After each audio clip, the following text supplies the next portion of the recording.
Ako nga pala si Proy, call center agent sa gabi, dati sa umaga. Gusto ko din yumaman ng walang ginagawa pero parang hindi yata posible yun. Third shift ko na ngayong araw. Sa 2 araw na lang, day off na naman mga dad. Ang dami nakakapansin na pumapayat na daw ako.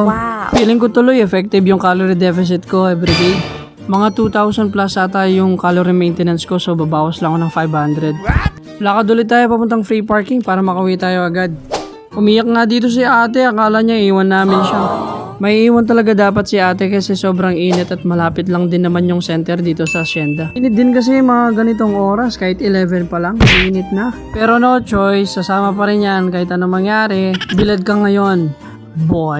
Pauwi na kami at naramdam mo talaga yung 42 degrees Celsius. Pauwi namin, may bago na discover si ate ng robotic steps. Pag talaga kalaki na ito, tuturuan ko paano maghalimaw sa stage to. At dahil wala tayong exercise ng ilang araw, ito ang gawin natin, equipment. Batang bakulit. Exercise na, may bonding time pa. Uy, bars na naman yun At dahil may init pa rin ang panahon hanggang ngayon, alam nyo na kung ano ang magiging ending ng video na to. Siyempre, magbababad ulit sa portable pool. Alam nyo naman, sobrang init talaga guys. Multitask, bilang isang dad at isang pro. Problema. Big shoutout din sa mga dad natin sa ibang lugar. At salamat lagi sa suporta nyo. Kung gusto niyo yung mga video na ganito, pa-follow na lang ako guys. Yun na lang muna sa ngayon, dad. Kita-kits tayo sa next vlog.